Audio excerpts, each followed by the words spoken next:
بسم الله الرحمن الرحيم إن الحمد لله نحمده ونستعينه ونستغفره ونعوذ بالله من شرور أنفسنا وسيئات أعمالنا من يهده الله فلا مضل له ومن يضلل فلا هادي له وأشهد أن لا إله إلا الله وحده لا شريك له وأشهد أن محمدا عبده ورسوله يا أيها الذين آمنوا اتقوا الله حق تقاته ولا تموتن إلا وأنتم مسلمون يا أيها الناس اتقوا ربكم الذي خلقكم من نفس واحدة وخلق منها زوجها وبث منهما رجالا كثيرا ونساء واتقوا الله الذي تساءلون به والأرحام إن الله كان عليكم رقيبا يا أيها الذين آمنوا اتقوا الله وقولوا قولا سديدا يصلح لكم أعمالكم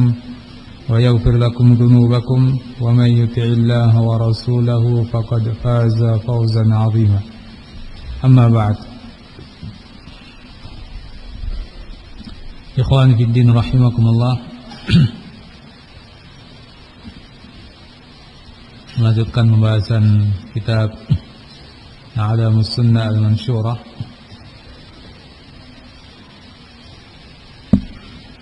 Kita sampai pada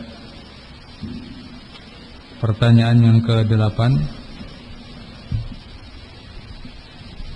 yaitu pertanyaan tentang syarat-syarat diterimanya amal atau ibadah. Sehingga pembahasan kita adalah terkait dengan syarat-syarat ibadah.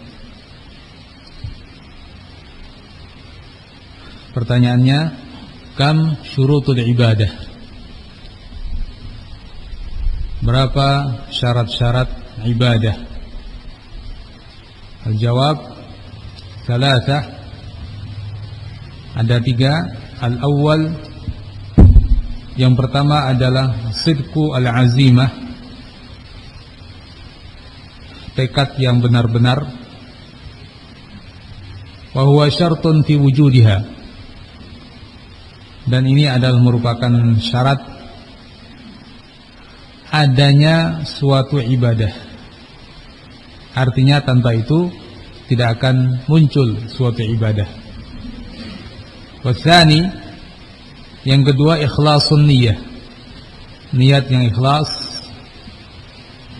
Wasalis, yang ketiga, muwafaqatus syara' alladhi amara Allah Ta'ala an yudana alla yudana illa bihi wa huma syartani fi qabuliha.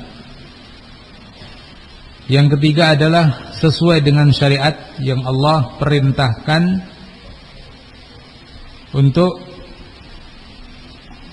tidak dilakukan suatu ibadah kecuali dengannya.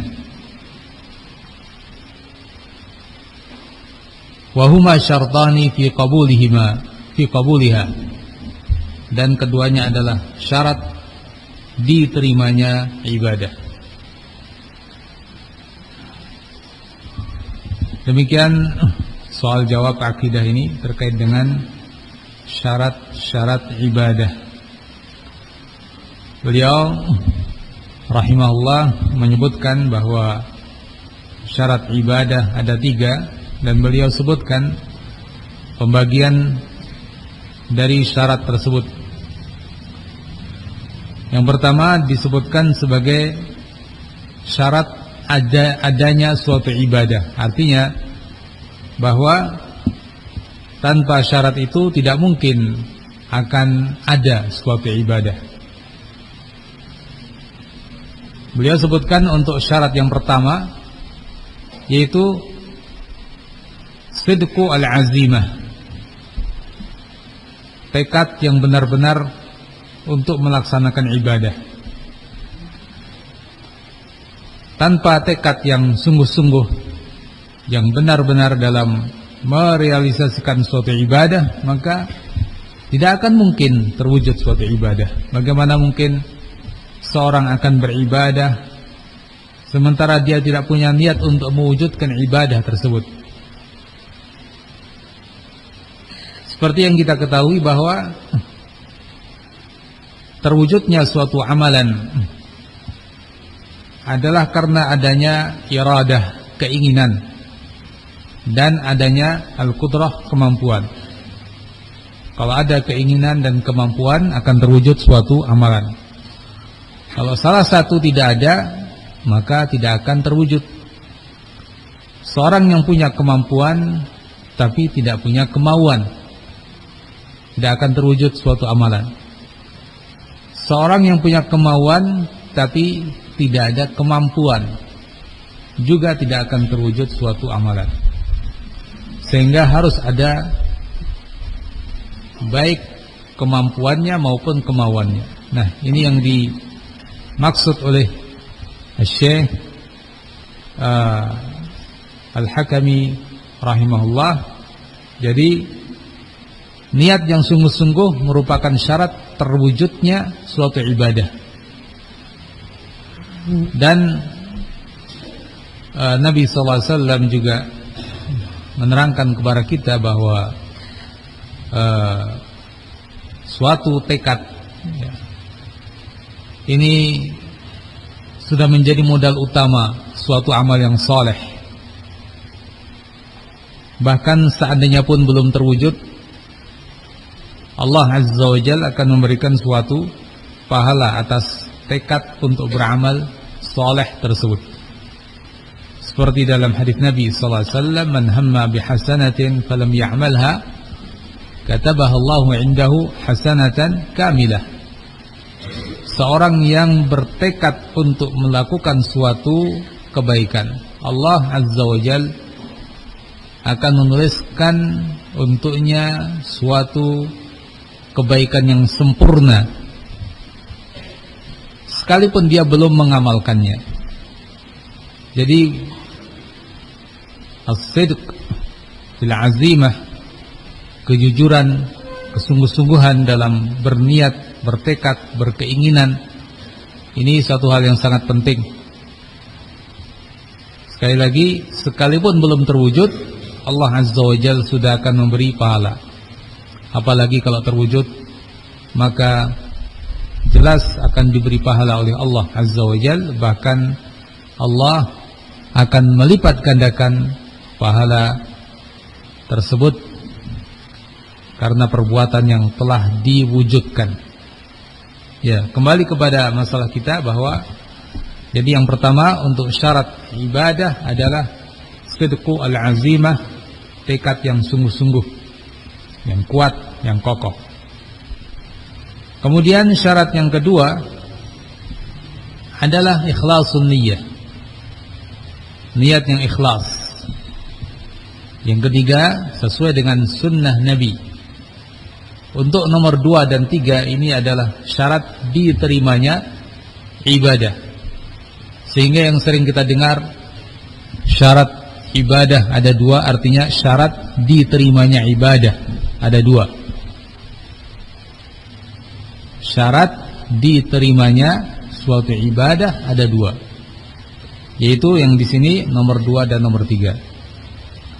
Sehingga apa yang disebutkan di sini tidak bertentangan dengan apa yang sering kita dengar bahwa syarat ibadah ada 2.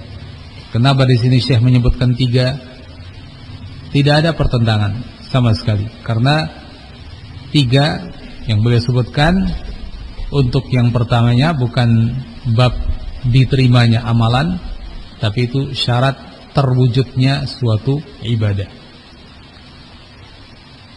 Jadi kembali kepada syarat yang kedua dan ketiga, 2 syarat itu merupakan syarat diterimanya suatu ibadah.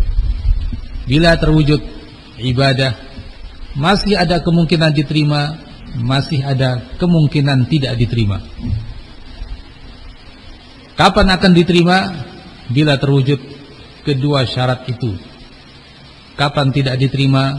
Bila tidak terwujud salah satu saja dari 2 syarat itu.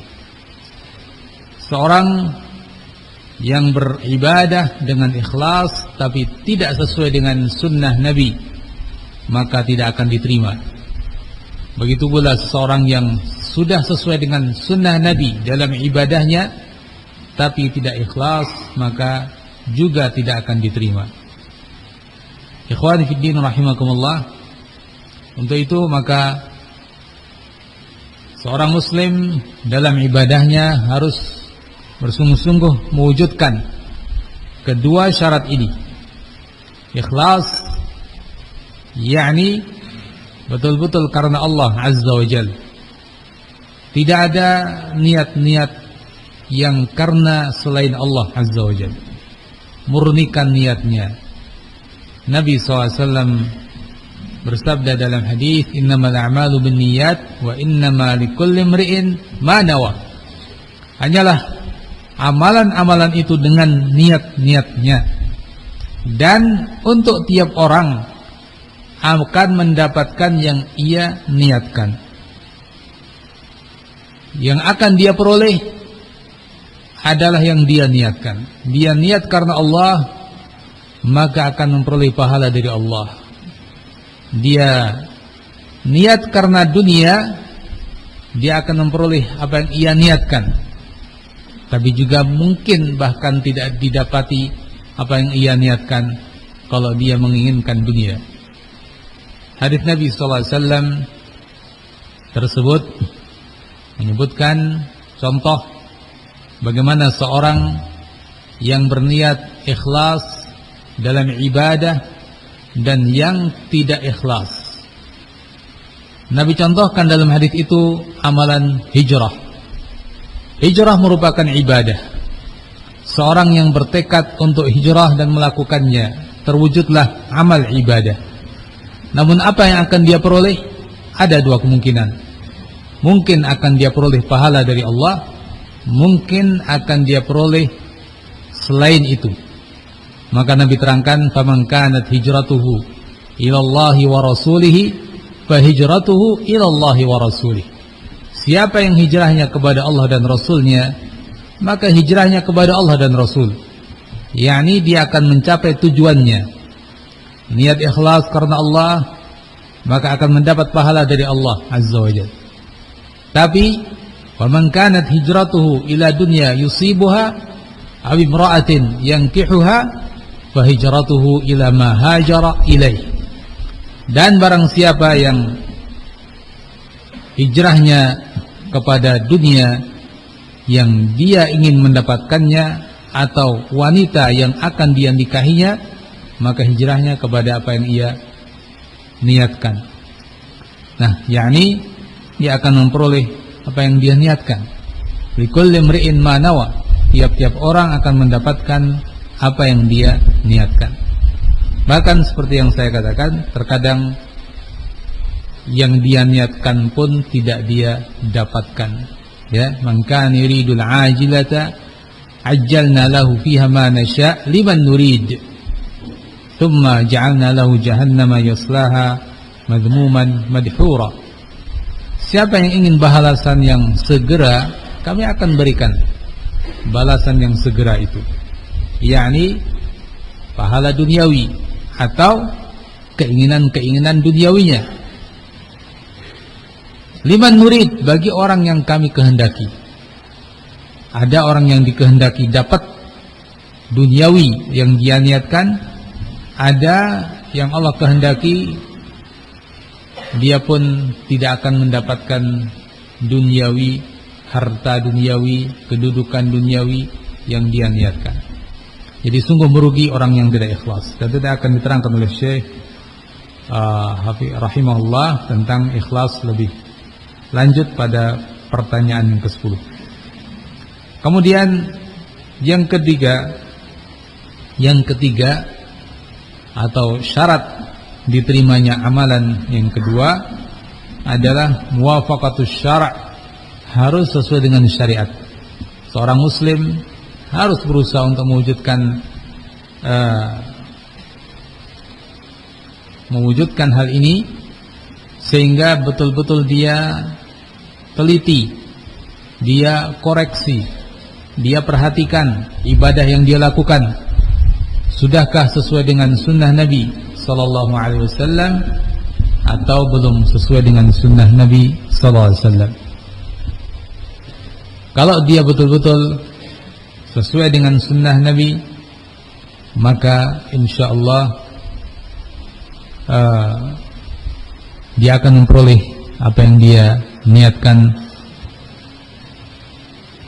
tentunya dilengkapi dengan syarat yang sebelumnya, yaitu ikhlas. Syekh mengatakan, "Watsالث muwafaqatu syara' alladhi amara Allah Ta'ala alla yudana illa bihi." Yang ketiga adalah syarat ibadah tersebut sesuai dengan syariat yang Allah perintahkan agar tidak diibadahi atau seseorang bertaqarrub kepada Allah kecuali dengan syariat tersebut. Dan tentu ini menuntut kita semua untuk banyak thalabul ilmi, banyak belajar, banyak mengkaji ilmu, mendalami ilmu. Kita harus mengetahui bagaimana sholat yang benar, bagaimana puasa yang benar, bagaimana haji yang benar, bagaimana zikir yang benar, dan begitu seterusnya. Semua amalan-amalan harus kita perhatikan keabsahannya, harus kita perhatikan kesesuaiannya dengan sunnah Nabi SAW, dan kita berusaha mewujudkannya. Kalau itu terwujud, maka terwujudlah dua syarat diterimanya ibadah, wahuma syartani fi qabuliha. Kemudian lebih lanjut beliau rahimahullah akan menerangkan 3 hal ini pada pertanyaan berikutnya 9, 10 dan 11, akan menerangkan tentang masing-masing daripada 3 hal yang disebutkan. Apa makna sidqul azimah, niat yang sungguh-sungguh? Apa makna ikhlas dalam niat? Apa makna sesuai dengan syariat? Pertanyaan yang ke-9, ma huwa sidqul azimah? Kalau begitu apa sidqul azimah? Niat yang sungguh-sungguh, tekad yang kokoh untuk melaksanakan ibadah. Apa maksudnya? Al-jawab, huwa tarkut takasul wa tawani wa badlu al-juhdi fi an yusdiqa qawlahu bifi'lihi. Yaitu tarkut takasul, tidak bermalas-malasan, wattawani, menunda-nunda, wabadul juhud, dan ia mengeluarkan kesungguh-sungguhannya,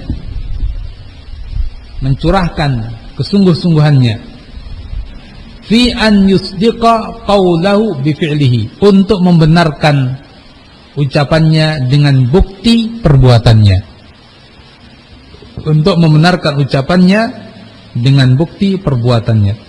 Qala Allah Ta'ala, Allah Subhanahu wa Ta'ala berfirman, ya ayyuhalladzina amanu lima taquluna ma la taf'alun, kabura maqtan 'indallah an taqulu ma la taf'alun.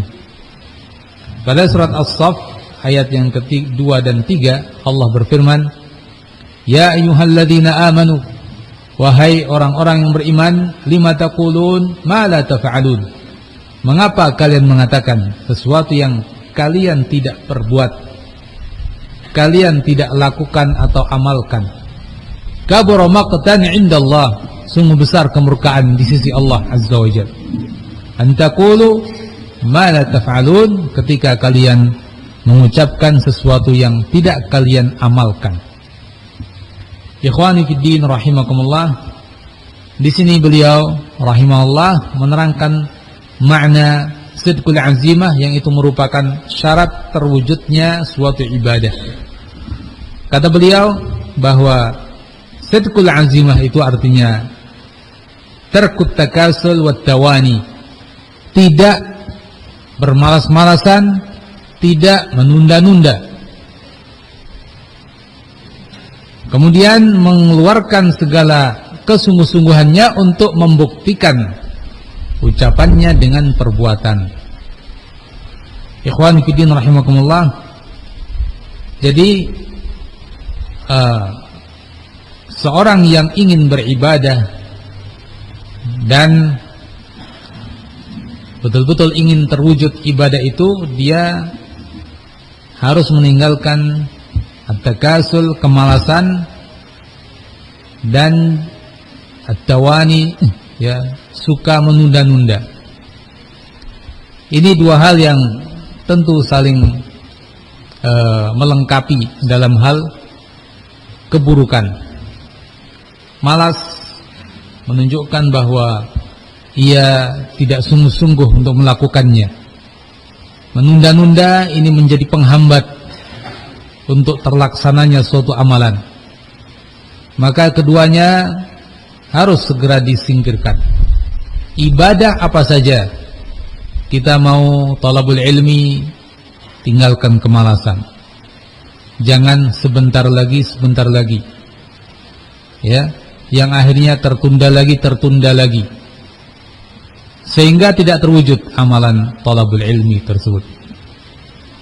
Atau sholat yang sering kita lakukan, walhamdulillah, bitaufik minallah, dengan taufik dari Allah Azza wa Jal, terkadang muncul kemalasan, ya, yang artinya niat itu kurang kuat, kesungguhannya kurang kuat. Kemudian mungkin juga ada tawani, penundaan, nanti, sebentar lagi, sekian menit lagi, akhirnya tertunda lagi, mungkin bisa sampai pada lewatnya waktu sholat. Dan ini banyak terjadi. Orang-orang yang tidak perhatian dengan sholat wajib, sholat fardu, atau sholat berjamaah, sering terjadi bukan hanya karena kemalasan, tapi terkadang karena penundaan. Kalau karena kemalasan, ini sudah sejak langkah pertama sudah jatuh.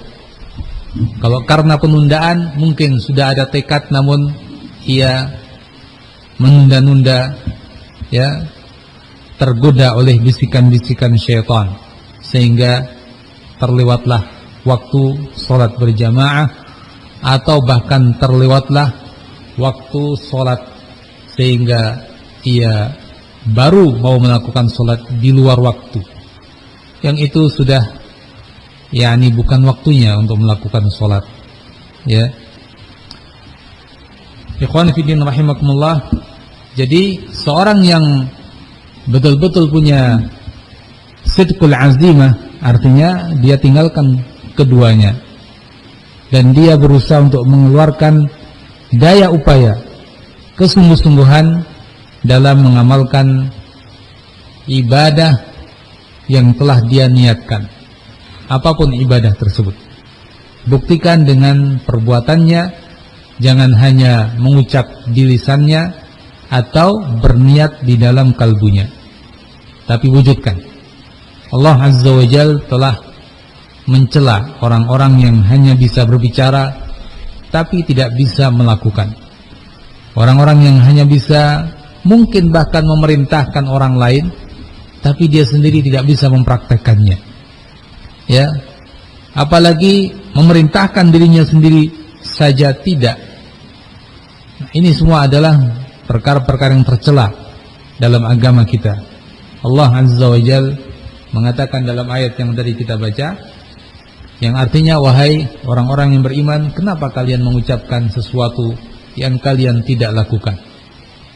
Kabura maqtan, besar kemurkaan Allah Azza wa Jal, besar kemurkaan di sisinya ketika kalian mengucapkan sesuatu yang tidak kalian lakukan. Nah, jadi bukan hal yang ringan, bukan hal yang sepele. Allah Azza wa Jal murka kepada orang yang punya sifat semacam itu. Oleh karenanya, ikhwan fillah rahimakumullah, seorang muslim harus punya tekad yang kuat untuk melakukan ibadah. Dan tadi sudah kita sebutkan bahwa sekalipun misalnya tidak terlaksana, dia telah mendapatkan pahala, ya. seorang yang sudah berniat tapi terhalangi. Dia tidak malas, dia tidak menunda-nunda, tapi memang tertunda atau bahkan tidak terlaksana. Kenapa? Karena memang ada halangan. Nah, halangan seperti itu tidak menghalangi pahala di sisi Allah Azza wa Jalla. Seorang anggap ingin sholat ke masjid, sudah berniat, sudah bertekad, sudah mau berjalan menuju masjid, ternyata hujan deras. Akhirnya dia sholat di rumah. Nah, dia sudah punya sidqul azimah. Dia tidak malas, dia tidak pula menunda-nunda, tapi ia terhalangi oleh suatu penghalang. Maka baginya pahala sholat berjamaah, sekalipun dia sholat di rumah sendirian. Begitu pula ibadah-ibadah yang lain sama, bahwa niat yang sungguh-sungguh, sidqul azimah, akan sangat menguntungkan seorang yang mempunyai niatan tersebut, sekalipun ia belum bisa melaksanakannya karena adanya suatu halangan. Kemudian berikutnya tentang ikhlas dalam niat. Apa makna ikhlas dalam niat? Pertanyaan yang ke-10, soal ma makna al-ikhlas? Ma makna ikhlasun niyyah? Apa makna ikhlas dalam niat?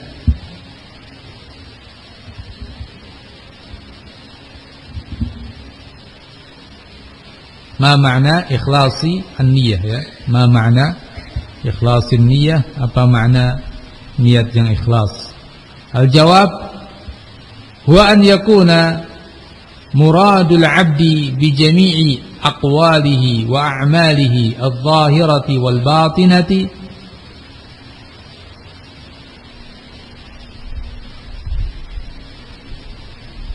ibtigha'a wajhillahi ta'ala. Artinya bahwa hendaknya muradul 'abdi, yang dimaukan oleh seorang hamba, bijami'i aqwalihi, dengan seluruh ucapannya, wa a'malihi, seluruh perbuatannya, al-zahirah wal batinah, yang lahir maupun yang batin, ibtigha'a wajhillah, benar-benar mengharap wajah Allah subhanahu wa ta'ala. Nah, inilah makna al-ikhlas. Kemudian beliau menyebutkan dalil-dalil tentang ikhlas. Jadi ini syarat yang pertama agar amal ibadah yang sudah ada itu diterima, yaitu niat yang ikhlas. Beliau katakan bahwa niat ikhlas artinya kemauan seorang hamba. Kita semua punya keinginan, punya kemauan, bijami'i aqwalihi wa af'alihi, dengan seluruh perbuatan dan amalan, ucapan, seluruh ucapan dan amalan, yang lahir maupun yang batin, hanya karena mengharap wajah Allah subhanahu wa ta'ala, yakni mengharapkan pahala dari Allah azza wa jalla, ingin mendapatkan ridhonya, ingin mendapatkan surganya, ingin perjumpaan dengannya di surga, melihatnya, dan seterusnya dari berbagai karunia yang Allah berikan kepada atau Allah janjikan kepada hamba-hambanya yang beramal saleh. Nah, ikhwani fillah rahimakumullah, inilah ikhlas, sehingga seorang hamba mesti betul-betul mewujudkan hal itu. Jangan sampai ada hal yang mengotori niat. Ya. Jangan sampai ada hal yang mengotori niat, apalagi merubah 100% niat itu kepada yang lain. Niat bisa terkotori dengan apa? Dengan riya, keinginan untuk dipuji oleh manusia setelah dilihat ibadahnya itu oleh mereka. Sum'ah, ingin didengar, kemudian dipuji karenanya. Ini adalah hal-hal yang bisa mengotori keikhlasan itu. Begitu juga iradatud dunya bi'amalil akhirah, menginginkan hal-hal yang sifatnya duniawi dengan amal akhiratnya. Ini hal yang bisa mengotori, sehingga kita dalam ibadah itu tidak betul-betul ikhlas. Ikhlas, khalis, ini artinya murni, ya, murni karena Allah. Kalau ada riya, berarti tidak murni, karena ada niat karena manusia, karena pujian mereka. Sum'ah juga sama, menginginkan hal-hal yang sifatnya duniawi juga sama. Ini berarti tidak murni ibadah kita karena Allah, tapi ada yang lain. Nah, yang lain ini seperti kata ulama, bisa menggugurkan niat kita, dalam arti kita tidak dapat pahala ibadah itu sama sekali. Dengan kata lain, ibadah kita batal. Ada juga kotoran-kotoran itu akan mempengaruhi sehingga mengurangi pahala karena keikhlasannya tidak sempurna. Nah, tergantung di sini seberapa persen, ya, sejak kapan dan akan sampai kapan adanya niat-niat yang kotor itu. Seorang yang riya, mulai kapan dia riya? Sejak awal atau di tengah-tengah ibadahnya? Setelah muncul akan terus berlanjut atau akan ditolak? Nah, ini semua akan punya pengaruh pada amal ibadahnya, ya. Niat karena duniawi, seberapa persen karena duniawinya? Apakah murni karena duniawi?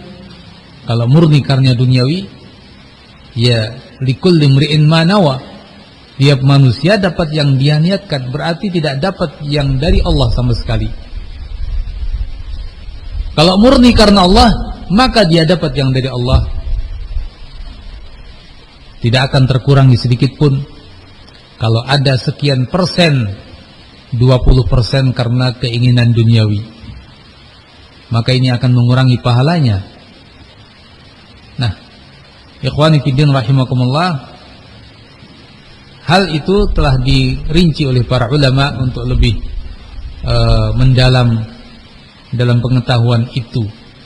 Yang penting bagi kita sekarang, wujudkan niat yang ikhlas. Riya harus kita bersihkan diri kita darinya. Riya tidak bisa dibenarkan sama sekali dan sangat berbahaya. Nabi SAW bahkan mengatakan, akhwaf ma akhafu alaikum asyirkul asghar, fasu'ila anhu faqala riya. Yang paling kukhawatirkan terhadap kalian itu syirik kecil. Beliau ditanya apa yang dimaksud, beliau menjawab riya.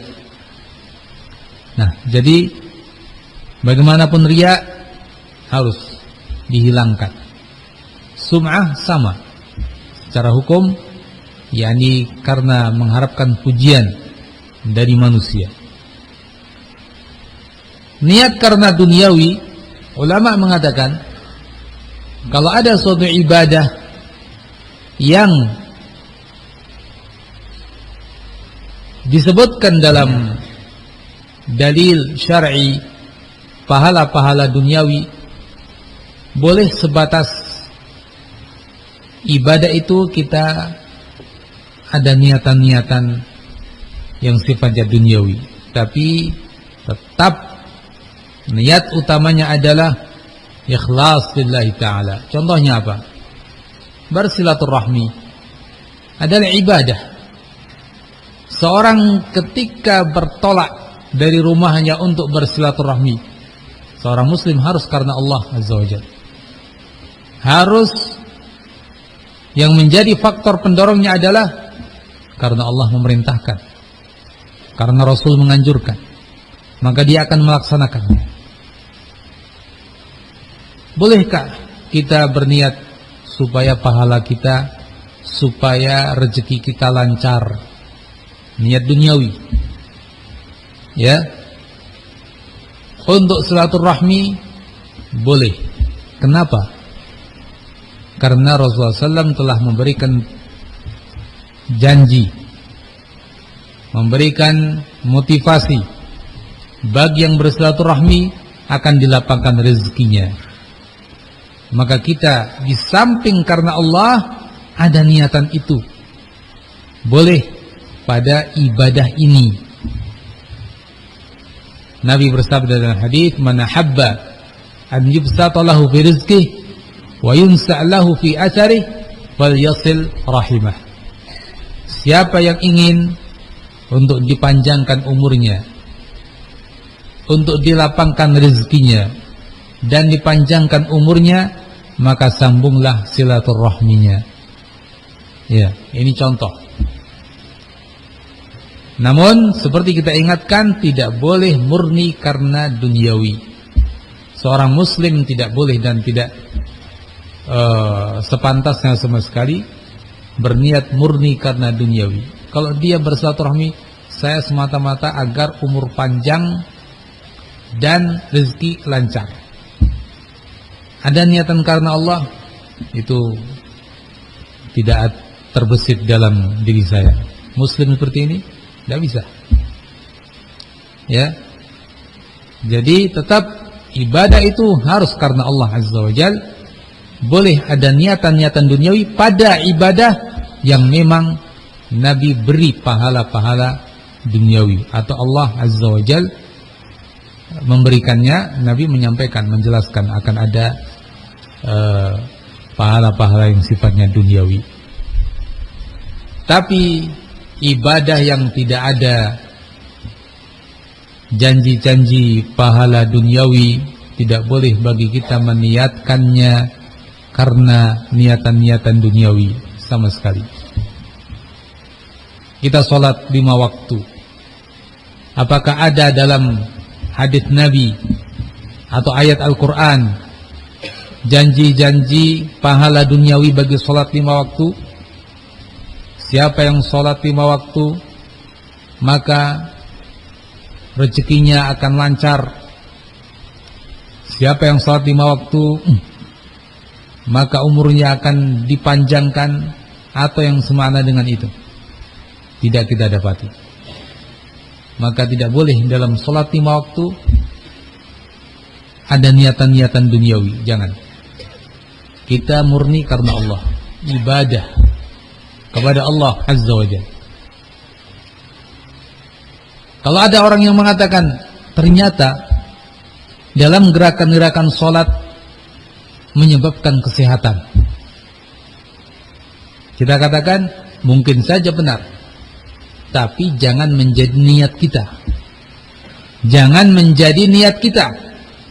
Jangan saya sholat ya sekaligus biar saya sehat, ya.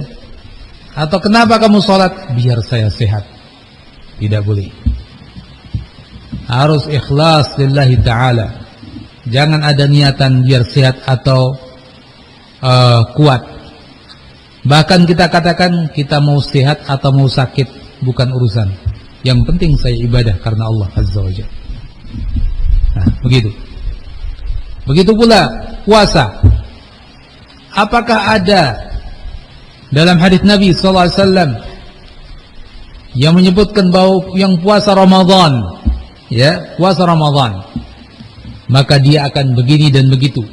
Siapa yang puasa Ramadan dia akan sehat. Sumu tasihhu. Puasalah kalian, kalian akan sehat.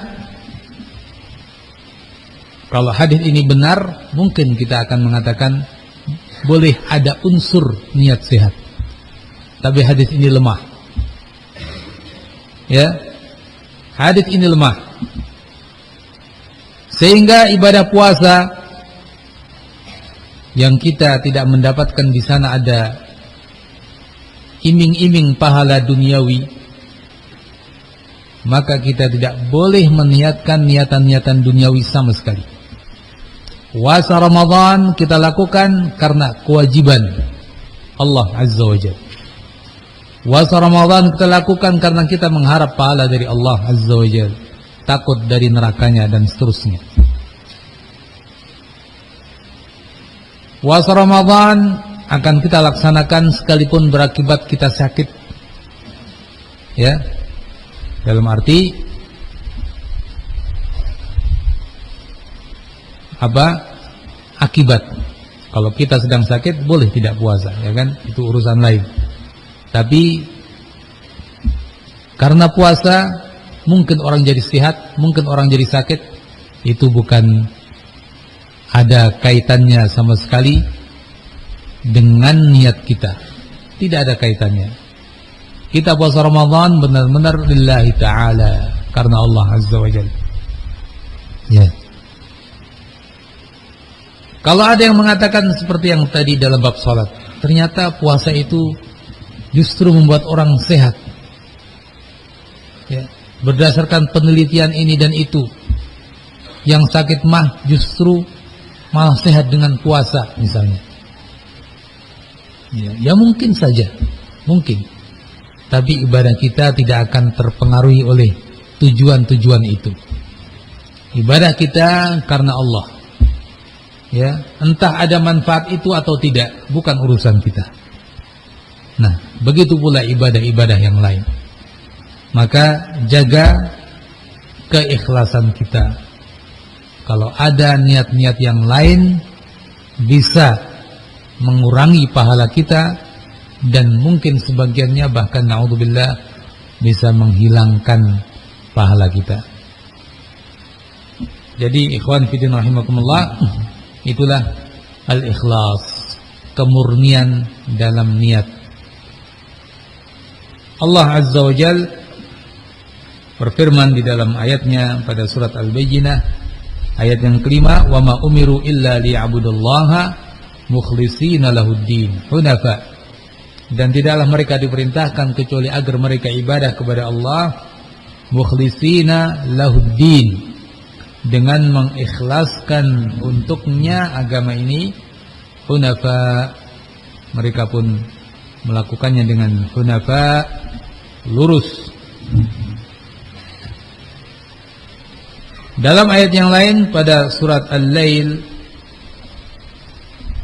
ayat yang ke-19 dan 20, wa ma li ahadin 'indahu min ni'matin tujza illa ibtigha'a wajhi rabbihil a'la, dan tidaklah bagi seorang pun di sisinya ada suatu nikmat yang perlu dibalas kecuali hanya dia mengharapkan wajah Allah, Rabbnya yang maha tinggi. Disebutkan di sini dalam sebagian tafsir bahwa ayat ini terkait dengan sahabat Abu Bakar As-Siddiq radhiyallahu anhu. Beliau adalah seorang yang sangat mandiri, dalam arti hampir-hampir orang tidak pernah punya jasa kepada dia. Ya, hampir-hampir orang-orang tidak pernah punya jasa kepada dia. Ya, atau bahkan yakni terkait dengan hal yang sifatnya duniawi. Ya, kalau jasa dalam arti dakwah kepada beliau, tentu Nabi sallallahu alaihi wasallam, ya, seorang yang punya jasa dalam arti dakwah, hidayah, dalalah kepada kebenaran, ya. Namun terkait dengan hal-hal yang sifatnya mungkin pemberian dan yang semakna dengannya bantuan, Abu Bakar As-Siddiq radhiyallahu anhu, ya, adalah orang yang sangat mandiri, sehingga dikatakan di sini tidak ada bagi seorang pun di sisinya ada atau memiliki suatu nikmat yang perlu dibalas, ya, illa ibtigha'a wajhi rabbil a'la, Di sini dikatakan kecuali dia hanya mengharap wajah Rabb-Nya yang maha tinggi, menunjukkan keikhlasan beliau, segala sesuatu karena Allah Azza wa Jalla. Ya, niat yang selalu dijaga, bukan karena manusia, bukan untuk manusia. Dan ayat ini sekalipun ada kaitannya dengan sahabat Abu Bakar As-Siddiq radhiyallahu an, namun secara makna tentu menyangkut semua orang, dalam arti semestinya semacam itu, bahwa dia menjadi orang yang betul-betul ikhlas karena Allah Azza wa Jalla, tidak karena manusia. Begitu pula ayat berikutnya pada surat Ad-Dahr ayat yang ke-9, Allah Azza wa Jalla berfirman, innama nut'imukum liwajhillah la nuridu minkum jazaan wala syukura. Allah Azza wa Jalla menceritakan tentang hamba-hambanya bahwa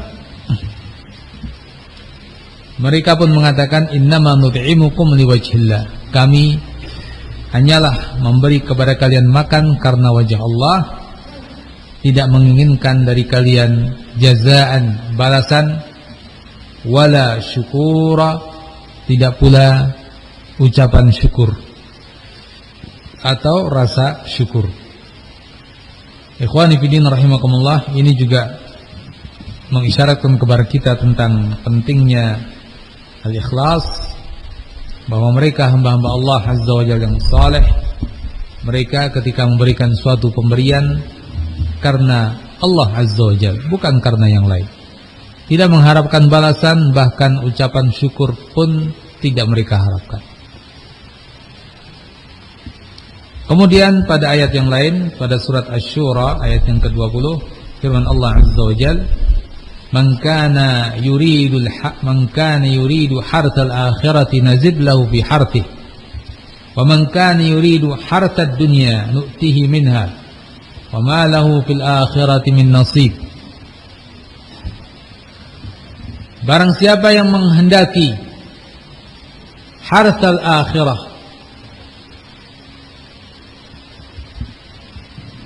maksudnya adalah pahala di akhirat, ya. Maksudnya adalah apa? Pahala di akhirat, pemberian di akhirat. Nazid lahu fi harthih, kami akan tambahkan untuknya pada balasannya tersebut. Wa man kana yuridu harthad dunya, dan siapa yang menginginkan harthad dunya, yakni maksudnya pahala duniawi, nu'tihi minha, kami akan berikan untuknya dari harta duniawi atau balasan duniawi tersebut. Wa ma lahu fil akhirati min nasib, dan tidaklah baginya kelak di akhirat nasib, bagian.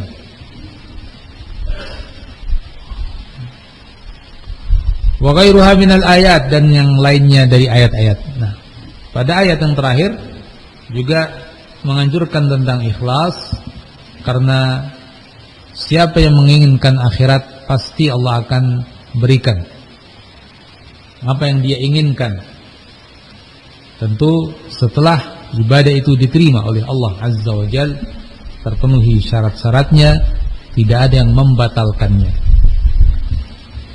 Dan sebaliknya, orang yang menginginkan balasan duniawi, Allah pun akan beri, Allah akan memberi. Jadi ini yang tadi kita sebutkan dalam hadis, likulli mri'in ma nawa, untuk tiap-tiap orang yang dia niatkan. Niat akhirat dapat akhirat, niat dunia dapat dunia.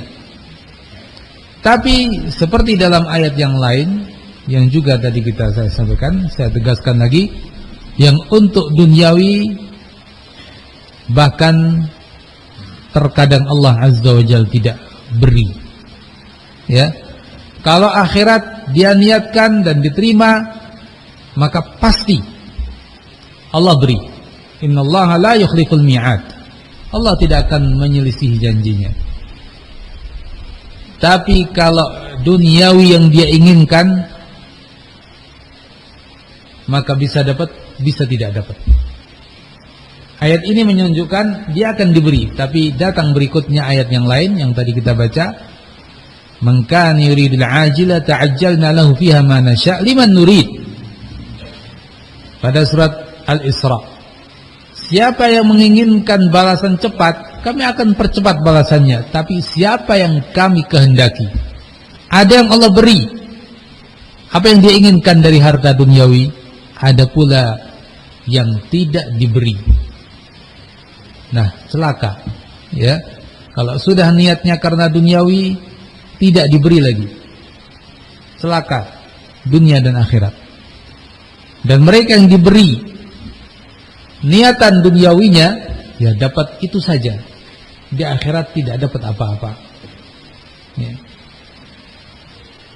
Allah katakan wa ma lahu fil akhirati min nasib, di akhirat tidak mendapat bagian sama sekali.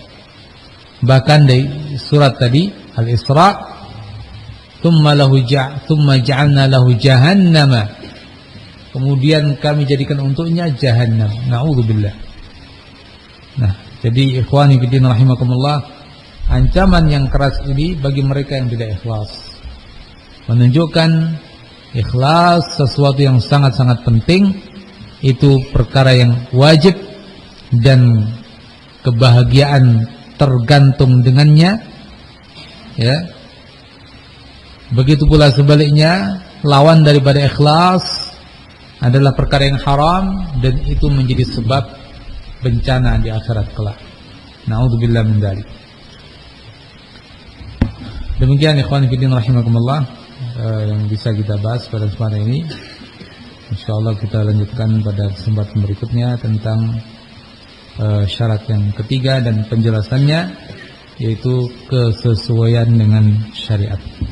Subhanakallahumma wa bihamdika asyhadu an la ilaha illa anta astaghfiruka wa atubu ilaik.